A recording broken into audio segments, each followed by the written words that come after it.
السلام علیکم دوستو، کیسے ہو آپ سب؟ میں ہوں عریج اور آپ ہیں اس وقت میرے چینل عریشہ ناولز پہ۔ تو دوستو آج ہم سٹارٹ کریں گے جانے عشقم کی قسط نمبر 35 نہیں تھی، آج 34 لکھ دیا میں نے، شاید میری غلطی ہو گئی ہے، اگر میں چیک کرتی ہوں پہلے، چلو چھوڑے بعد میں ہی چیک کر لوں گی اب۔ تو آج میں پھر سے اپنے ہیڈ فری یعنی کہ ٹوٹیوں میں ناول ریکارڈ کر رہی ہوں، اور اس کی وجہ یہ ہے کہ کل سب نے کہا ہے کہ آواز بھی کلیئر تھی، نوائز بھی نہیں تھی، اور یہ بات بڑی اچھی ہو گئی ہے۔ تو اس اچھی بات کے ساتھ اب ہم تب تک اس اچھی بات کو فالو کریں گے جب تک یہ ٹوٹیاں چلتی ہیں کیونکہ مجھے نہیں پتہ یہ کب جواب دے سکتی ہیں، تو خراب ہونے سے پہلے ہم ان سے فائدہ اٹھا لیں، کیونکہ میں نہیں لیتی ہوں تو ایک آدھ ویک میں ایک بولنا بند ہو جاتی ہے، تو اس کی جو وہ ریکارڈنگ کا سسٹم ہوتا ہے وہ بھی ختم ہو جاتا ہے، لیکن جو لاسٹ والی ہوتی ہے نا وہ 2-2.5 مہینے نکال لیتی ہے، جو دوسرے کان کی ہوتی ہے، تو جب تک پھر میں پورے 2.5 مہینے چلاتی ہوں اس کو، کیونکہ جب تک مکمل خراب نہ ہو جائیں تب تک بھائی نیا نہیں لے کر دیتے۔ تو اب جب تک یہ نہیں ملتی ہے جب تک یہ چلتی ہے تو آپ لوگوں کا بھی فائدہ، نو نوائز کے ساتھ ہم ناول ریڈ کریں گے۔ تو لیٹس سٹارٹ۔ جانے عشقم قسط نمبر 34 اور 35، آئی ڈونٹ نو۔ تحریر عریج شاہ۔ نہیں، مجھے کوئی ضرورت نہیں ہے، اس نے غصے سے منہ پھیر لیا، جبکہ اس کی ناراضگی پر وہ مسکرا دیا۔ لیکن میں تمہیں یہ پہنے ہوئے دیکھنا چاہتا ہوں۔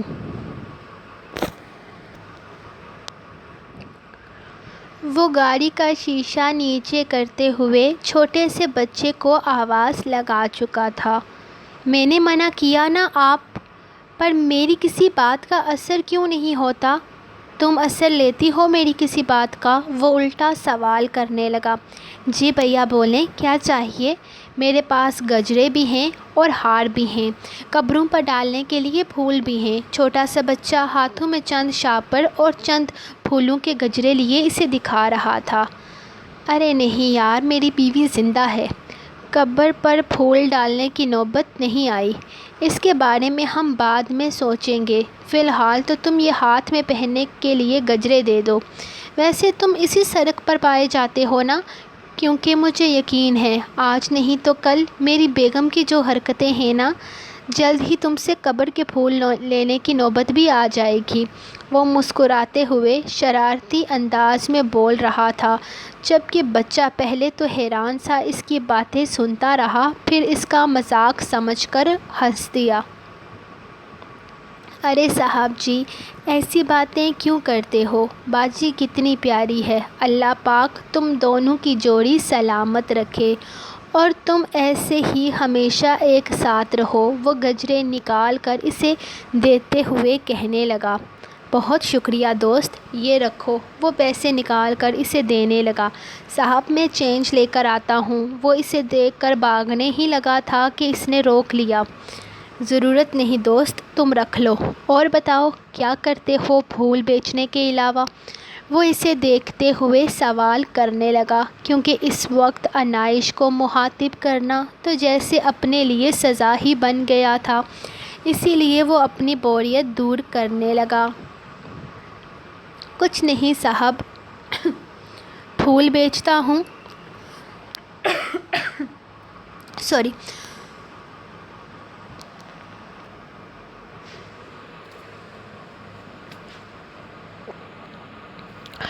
پھول بیچتا ہوں اور اپنی بہن کا خیال رکھتا ہوں۔ ابا کا انتقال ہو چکا ہے اور اماں ایک پیر سے معذور ہے۔ وہ بھی اس کے ساتھ ہی رک کر باتیں کرنے لگا۔ اس کی داستان سن کر عنائش حیرانگی سے اس چھوٹے سے بچے کو دیکھنے لگی تھی، جو اتنا سب کچھ ہوتے ہوئے بھی کتنی خوش دلی سے اپنا کام کر رہا تھا۔ کیا کما لیتے ہو پھول بیچ کر؟ وہ مزید سوال کرنے لگا۔ کمیشن رکھتا ہوں صاحب جی، ان سب چیزوں کے ساتھ 10% میرا اور باقی مالک کا۔ اور اگر تمہارے یہ پھول یہ باقی چیزیں نہ بکیں تو اس بار سوال انائش کی طرف سے آیا تھا۔ تو کچھ نہیں، اللہ بڑا مہربان ہے، بھوکا نہیں سونے دیتا، وہ دلیری سے مسکرایا تھا۔ کیا بات ہے دوست، تم تو بڑے مزے کے انسان ہو۔ یہ میرا کارڈ پکڑو اور کل اس جگہ مجھ سے ملنے کے لیے آنا۔ وہ اپنا کارڈ اسے دیتے ہوئے بولا اور اسے جانے کی اجازت دے دی کیونکہ ٹریفک کھل چکا تھا۔ آپ نے اس لڑکے کو کیوں بلایا؟ میرے خیال میں اس کا انٹرویو مکمل ہو چکا ہے۔ اب اگر کل وہ اپنا کام نہیں کرے گا تو شام کو کھائے گا کیا؟ اب ہر انسان آپ کی طرح فارغ تو نہیں ہوتا کہ کسی کے بھی بلانے پر اٹھ کر چلا جائے۔ آپ نے سنی نہیں ہیں اس کی باتیں، کتنی مشکل سے وہ گزارا کرتا ہے۔ اس کا ایک ایک لمحہ اہم ہے، لیکن آپ کو کیا پتہ، اے سی کی گاڑیوں میں عیاشی کرنے والے سڑک پر چلنے والوں کا دکھ کہاں سمجھتے ہیں۔ وہ سنانے پر آئی تو پھر سناتی ہی چلی گئی، جبکہ وہ نفی میں سر ہلاتا گجرے اس کی گود میں رکھ چکا تھا۔ پہنو انہیں، وہ اس کی باتیں نظر انداز کرتے ہوئے بولا تھا۔ میں نے انکار کیا، اس کے باوجود بھی آپ نے انہیں خریدا، اب آپ ہی پہنیں۔ مجھے کوئی شوق نہیں ہے یہ ساری چیزیں پہننے کا۔ اس نے دوبارہ سے گجرے اٹھا کر اسی کی جانب پھینک دیے۔ ڈارلنگ تم شرمایا مت کرو، خود اپنے منہ سے بول دیا کرو کہ تم میرے ہاتھ سے پہننا چاہتی ہو، اتنے بہانے کیوں بناتی ہو؟ لاؤ اپنا ہاتھ دو مجھے۔ وہ ایک ہاتھ سے گاڑی چلا رہا تھا جبکہ دوسرے ہاتھ سے اس کی کلائی تھام چکا تھا۔ یہ کیا کر رہے ہیں آپ؟ ہاتھ چھوڑیں میرا، دماغ خراب ہو گیا ہے؟ ڈرائیونگ کرتے ہوئے ایسی حرکتیں کرتے آپ کو شرم نہیں آ رہی؟ لوگ دیکھ رہے ہیں۔ اس کا دوسرا ہاتھ بھی اسٹیئرنگ پر نہیں تھا بلکہ وہ دونوں ہاتھ سے اسے گجرے پہنا رہا تھا۔ یہ کام لمبا تو ہرگز نہیں تھا اور نہ ہی وہ کوئی کچا ڈرائیور تھا۔ دیکھو کتنے پیارے لگ رہے ہیں۔ وہ زبردستی ہی سہی، لیکن اس کے ایک ہاتھ میں گجرے پہنا چکا تھا۔ آپ ایک انتہائی برے انسان ہیں، وہ اسے دیکھتے ہوئے بولی تھی، جبکہ دوسرا گجرا وہ خود ہی اسے پکڑ کر پہنانے لگا۔ اس نے مجبور ہو کر دوسرا گجرا اس کے ہاتھ سے لے لیا تھا، ورنہ وہ اسے بھی زبردستی پہنانے سے پیچھے نہ ہٹتا۔ ڈارلنگ میں انتہائی برا نہیں بلکہ تمہاری سوچ سے کہیں زیادہ برا ہوں۔ میری برائی تمہاری سوچ سے بہت دور ہے، اسی لیے مجھ سے پنگے بازی مت کیا کرو۔ چلو آ جاؤ، ڈنر کے بعد تمہیں شاپنگ پر لے کر جانا ہے۔ وہ گاڑی روکتے ہوئے اس سے کہنے لگا۔ مجھے کہیں نہیں جانا۔ ہاں ہاں بولو، تم چپ کیوں ہو گئی؟ تم میرے ساتھ کہیں نہیں جانا چاہتی، یہی کہنے والی تھی نا تم؟ میں تمہیں اپنی باہوں میں اٹھا کر اندر تک لے جاؤں؟ وائی ناٹ میری جان، یہ میرے لیے بہترین ایکسپیرئنس ہوگا۔ وہ اس کی طرف سے دروازہ کھولتے ہوئے مسکرایا، جس پر اس نے دونوں ہاتھ اس کے سامنے جوڑ دیے۔ میں خود چلوں گی، پلیز، خدا کے لیے۔ اس کی عاجزی بڑے انداز پر وہ خود ہی اس کا راستہ چھوڑ کے پیچھے ہٹ گیا، جبکہ وہ غصے سے گاڑی سے نکلتی ریسٹورنٹ کے اندر کی طرف چلی گئی تھی۔ وہ جب سے گھر واپس آئی تھی پریشان تھی، اب تو پریشانی سے اس کا سر بھی درد کرنے لگا تھا۔ زراور اور کیا کرے گا، کہیں وہ سب کو اس کے نکاح کے بارے میں نہ بتا دے۔ وہ نکاح کی تصویریں اور نکاح نامہ بھی اسے دکھا چکا تھا۔ اب اس کے پاس اس کے نکاح کے تمام تر ثبوت موجود تھے۔ اگر اس نے اپنے اور اس کے نکاح کے بارے میں کسی کو بتا دیا تو اس کی جو بدنامی ہوگی وہ تو ہوگی، نہ جانے لوگ اس کے ماں باپ کو کیا کہیں گے۔ وہ اپنے ماں باپ کو کیا جواب دے گی؟ اسے کچھ سمجھ نہیں آ رہا تھا، نہ جانے اس کی زندگی میں کیا ہونے والا تھا، مگر زراور کے سامنے وہ ساری باتیں کر کے پچھتا رہی تھی۔ اگر وہ اس کے سامنے وہ ساری بکواس نہ کرتی تو یقیناً حالات اتنے خراب نہ ہوتے۔ مجھے کچھ کرنا ہوگا، لیکن میں کیا کروں؟ کیا میں شاہ جی کے پاس جا کر انہیں منع کروں؟ لیکن کیا وہ میری بات مانیں گے؟ ہاں، وہ میری بات ضرور مانیں گے۔ میں انہیں زبردستی مناؤں گی، چاہے اس کے لیے مجھے کچھ بھی کیوں نہ کرنا پڑے، لیکن میں یہ نہیں ہونے دوں گی۔ حویلی میں کوئی بھی اس شادی کو ایکسپٹ نہیں کرے گا، اور شاہ صاحب بھی میرے لیے کتنا لڑیں گے۔ آخر کرنا تو ان کو وہی ہے جو گھر والے کہیں گے، اور بڑے شاہ جی کبھی بھی ایک نوکر کی بیٹی کو قبول نہیں کریں گے۔ انہیں ہر حال میں مجھے طلاق دینی پڑے گی، اور پھر میری زندگی کیا رہ جائے گی؟ کچھ بھی نہیں۔ اور اگر یہ بات باہر نکلی تو صرف میری زندگی خراب نہیں ہوگی، میرے بھائی کا فیوچر تباہ ہو جائے گا، ابا کی نوکری چھوٹ جائے گی۔ نہیں، میں ایسا نہیں ہونے دوں گی۔ مجھے شاہ جی کو منانا پڑے گا۔ ہاں، میں انہیں منا لوں گی۔ اگر وہ مجھ سے محبت کرتے ہیں تو ضرور اس چیز کا کوئی مناسب حل نکالیں گے۔ مجھے ان سے ملنا ہوگا، صبح ہی میں ان سے ملنے کے لیے جاؤں گی۔ انشاءاللہ وہ میری بات کو سمجھیں گے۔ اپنا سر دباتے ہوئے آخر کار وہ ایک فیصلے پر پہنچی تھی۔ اس کے نکاح کی خبر، اس کی زندگی کے بہت سارے باب جڑے تھے۔ اس کا بھائی کامیابی کی آخری سیڑھی پر کھڑا تھا، وہ اسے یوں ناکام واپس نہیں لوٹا سکتی تھی۔ اور اس کے ماں باپ کیا گزرے گی جب انہیں پتہ چلے گا کہ ان کی بیٹی نے کسی امیر شخص کو بہلا پھسلا کر ان سے نکاح کر لیا۔ دنیا کی نظر میں تو سب اسے بدکردار کہیں گے، داغ تو اسی کے دامن پر لگے گا۔ نہیں، میں شاہ جی سے بات کروں گی، انہیں سمجھاؤں گی، انہیں یہ سب کچھ کرنے سے منع کروں گی۔ وہ ضرور میری بات کو سمجھیں گے۔ اللہ پاک پلیز میری مدد کریں، یہ مسئلہ میری زندگی برباد کر دے گا، اور صرف میری نہیں بلکہ میرے ساتھ جڑے میرے اپنوں کی زندگیاں بھی متاثر ہوں گی۔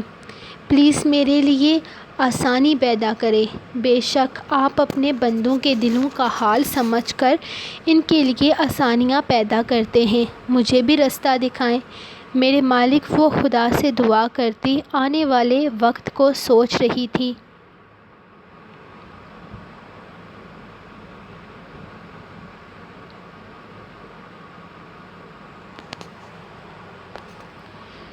اس نے ساری ڈشز اس کے پسند کی منگوائی تھی، لیکن اسے سمجھ نہ آیا کہ وہ اس کی پسند کو اتنے اچھے طریقے سے کیسے سمجھتا ہے۔ اسے یہاں آئے جتنے بھی دن ہوئے تھے، ان میں کبھی بھی اس نے یہ ساری چیزیں بنا کر نہیں کھائی تھی، لیکن یہ سب کچھ اسے بے حد پسند تھا، اور خاص کر کوکونٹ پیسٹری، یہ تو اس کی حد درجہ پسندیدہ تھی۔ لیکن اس چیز کے بارے میں وہ کیسے جانتا تھا، اسے سمجھ نہ آیا۔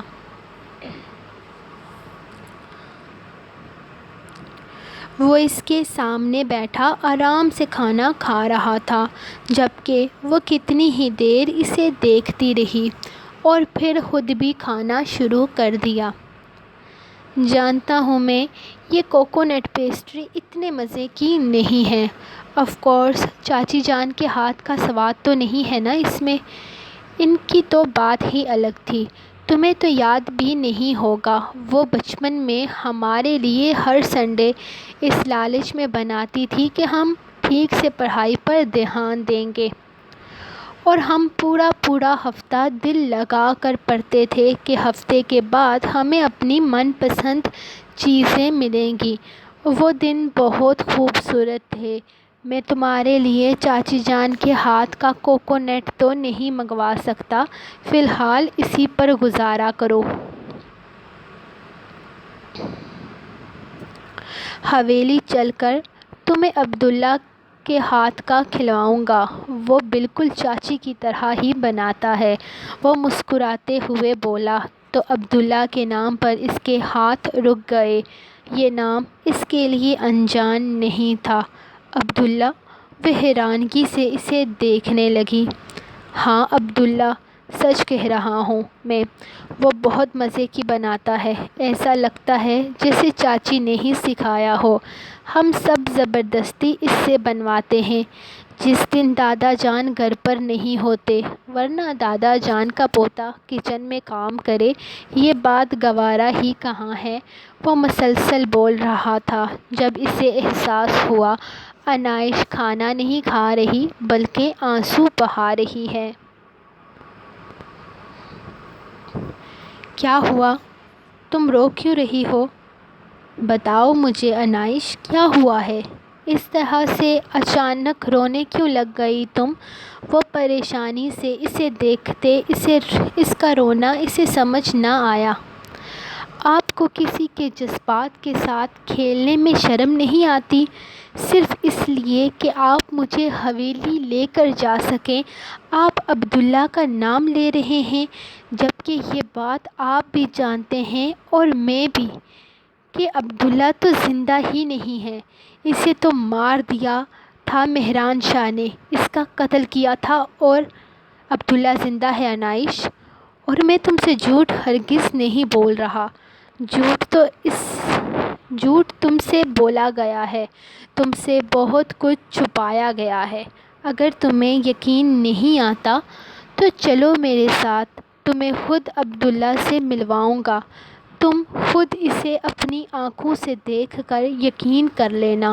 وہ اسے دیکھتے ہوئے اس کا ہاتھ تھام چکا تھا، جبکہ اگلے ہی لمحے وہ اپنا ہاتھ چھڑوا کر اٹھ کھڑی ہوئی۔ واہ مقرر صاحب واہ! ماننا پڑے گا، کسی کے جذبات کے ساتھ کھیلنا تو کوئی آپ سے سیکھے۔ آپ مجھے حویلی لے کر جانے کے لیے اتنا گر سکتے ہیں، میں کبھی سوچ بھی نہیں سکتی تھی۔ آپ میرے بھائی کی موت کا استعمال کر رہے ہیں، وہ صرف میرا بھائی ہی نہیں بلکہ آپ کا بھی کچھ لگتا ہے۔ شرم سے ڈوب مر جانا چاہیے آپ کو، وہ غصے سے کہتی وہاں سے نکل گئی تھی، جبکہ مقرش نے بھی اس کے پیچھے ہی قدم ہوٹل سے باہر کی طرف بڑھائے تھے۔ سو گائز، یہ رہی آپ لوگوں کی آج کی ایپیسوڈ۔ آپ سب کے کمنٹس اور ریویوز میں روز دیکھتی ہوں، آپ لوگوں کے ریویوز مجھے بہت زیادہ پسند آتے ہیں، خاص کر کچھ لوگ تو میرے موسٹ فیوریٹ ہیں۔ اس کے علاوہ ہماری ایک بہت ہی پیاری ریڈر حیا خان، ان کی والدہ کا انتقال ہو چکا ہے، وہ بھی اکثر کمنٹ کرتی تھی، یہاں پہ گروپ میں بھی ریویوز دیتی تھی، تو پلیز آپ سب لوگ ان کے لیے دعا کریں، یہ وقت ان کے لیے بہت زیادہ مشکل ہے۔ سیرت خان جو ان کی کزن ہیں، انہوں نے آج ہی پوسٹ لگائی تھی، انہوں نے مجھے بتایا اس بارے میں، تو بہت دکھ کی بات ہے، آپ سب بھی پلیز ان کے لیے دعا کریں کہ حیا ایک بار پھر سے واپس آئیں۔ حیا، اس برے وقت میں ہم سب آپ کے ساتھ ہیں، اللہ آپ کو صبر دے، آپ کے بہن بھائی، آپ کے فیملی والے، اللہ تعالیٰ سب کو صبر دے، اور آپ کی امی کو دنیا کو جنت الفردوس میں اعلیٰ مقام عطا کرے۔ اس کے علاوہ ہم اور تو کچھ نہیں کہہ سکتے، لیکن ہم اس برے وقت میں آپ کے ساتھ ہیں، باقی یہاں سب آپ کے دوست ہیں، آپ جب واپس آنا چاہیں موسٹ ویلکم۔ باقی انشاءاللہ ہم آپ کو کل کی ایپیسوڈ میں ملیں گے۔ اس کے علاوہ میری بیسٹ فرینڈ ارید سلیم کا کل وائوا ہے، تو پلیز اس کے لیے بھی دعا کریں، کیونکہ اس نے بہت زیادہ محنت کی ہے اور اس کو آپ کے دعاؤں کی بہت ضرورت ہے، تو آپ سب نے اس کے لیے بھی اسپیشل دعا کرنی ہے۔ تو انشاءاللہ ملیں گے ہم آپ کو کل کی ایپیسوڈ، پتہ نہیں وہ 35 ہوگی یا 36 ہوگی، لیکن انشاءاللہ ہم آپ کو کل ملیں گے۔ تب تک کے لیے اپنی رائٹر کو دیں اجازت، دعاؤں میں یاد رکھیں۔ اللہ حافظ۔